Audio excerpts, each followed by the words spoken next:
ಒಂದು ಕಾಲದಲ್ಲಿ ಬಲಿಷ್ಠ ವ್ಯಕ್ತಿ ಪ್ರಪಂಚವನ್ನು ಆಳ್ತಾ ಇದ್ದ, ಉದಾಹರಣೆ ಅಲೆಕ್ಸಾಂಡರ್.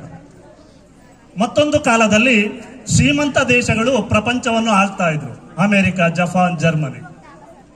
ಇವತ್ತು ಜಗತ್ತನ್ನು ಆಳ್ತಕ್ಕಂಥದ್ದು ಯಾವುದು ಅಂದ್ರೆ ಜ್ಞಾನ, ಶಕ್ತಿ. Knowledge is power. ಇವತ್ತು ಭಾರತದ ಪ್ರತಿಭೆಗಳು ವಿಶ್ವದಾದ್ಯಂತ ಇದ್ದಾವೆ. ಯಾಕೆ ಅಂದ್ರೆ ಆ ಜ್ಞಾನ ಬಂದಿದ್ದು ಯಾವುದರಿಂದ ಅಂದ್ರೆ ಗುರುಗಳಿಂದ. ಹಾಗಾಗಿ ಗುರುಗಳು ಹೇಳಿದ ಮಾತುಗಳನ್ನು ಕೇಳಿಕೊಂಡು ನಾವು ಗುರಿ ಸಾಧನೆ ಮಾಡಿದ್ದೇ ಆದರೆ ಯಶಸ್ಸು ಖಂಡಿತ ಕಟ್ಟಿಟ್ಟ ಬುತ್ತಿ. ನಾವು ಗುರು ಪರಂಪರೆಯನ್ನು ನೆನೆಯುವಾಗ ಅರ್ಜುನ ದ್ರೋಣಾಚಾರ್ಯರನ್ನು ನೆನೆಯಲೇಬೇಕು. ದ್ರೋಣಾಚಾರ್ಯರು ತನ್ನ ಶಿಷ್ಯರಿಗೆ ವಿದ್ಯೆಗಳನ್ನು ಹೇಳ್ಕೊಡ್ತಾ ಇರ್ತಾರೆ. ಅಂತ ಸಂದರ್ಭದಲ್ಲಿ ತನ್ನ ಶಿಷ್ಯರನ್ನು ಪರೀಕ್ಷೆ ಮಾಡ್ತಾ ಇರ್ತಾರೆ. ಒಂದು ಮರದ ಹತ್ರ ಬಂದ್ಬಿಟ್ಟು ಆ ಮರದಲ್ಲಿ ಏನ್ ಕಾಣುತ್ತಪ್ಪ ಅಂತ ಕೇಳ್ತಾರೆ. ಮರ ಕಾಣುತ್ತೆ ಅಂತ ಒಬ್ಬ ಶಿಷ್ಯ ಹೇಳ್ತಾನೆ. ಇನ್ನೊಬ್ರು ಹೇಳ್ತಾರೆ ಮರದ ಕೊಂಬೆ ಕಾಣುತ್ತೆ ಸಾರ್ ಅಂತ ಹೇಳ್ತಾರೆ.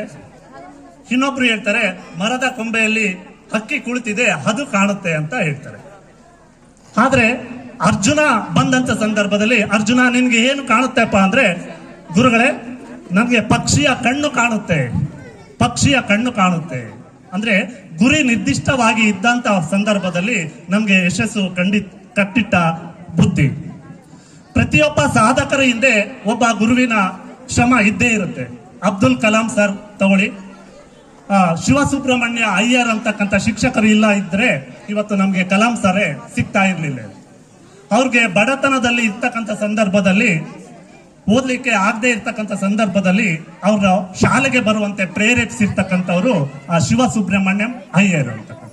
ಅಷ್ಟು ಗುರುವಿನ ಮಹತ್ವ ಇವತ್ತಿನ ಜಗತ್ತಿನಲ್ಲಿ ಇರ್ತಕ್ಕಂಥದ್ದು ನಾವು ನೋಡ್ಬೋದು. ಕುವೆಂಪು ಅವರು ಕೇಳಿದ್ರೆ ತಳಕುಣ ವೆಂಕಣ್ಣಯ್ಯ ಅವರು ಆ ಕುವೆಂಪು ಅವ್ರನ್ನ ಪೋಷಿಸಿರ್ತಕ್ಕಂಥವ್ರು. ಅದಕ್ಕೆ ಅವರ ರಾಮಾಯಣ ದರ್ಶನಂ ಅಂತಕ್ಕಂಥ ಕೃತಿಯನ್ನು ಆ ತಳಕಿನ ವೆಂಕಣ್ಣಯ್ಯ ಅವರಿಗೆ ಅರ್ಪಿಸಿರ್ತಕ್ಕಂಥದ್ದು ನಾವು ನೋಡ್ಬೋದು. ತಳಕಿನ ವೆಂಕಣ್ಣಯ್ಯ ಅವರು ಎಷ್ಟು ಶಿಷ್ಯರನ್ನು ಪ್ರೀತಿಸ್ತಿದ್ರು ಅಂದ್ರೆ, ಅವರ ಶಿಷ್ಯಂದಿರಿಗೆ ಏನಾದ್ರೂ ಕಷ್ಟ ಬಂದಾಗ ತನ್ನ ಹೆಂಡತಿಯ ಒಡವೆಗಳನ್ನೆಲ್ಲ ಮಾರ್ಬಿಟ್ಟು ಅದರಿಂದ ತನ್ನ ಶಿಷ್ಯಂದಿರ ಕಷ್ಟಗಳನ್ನು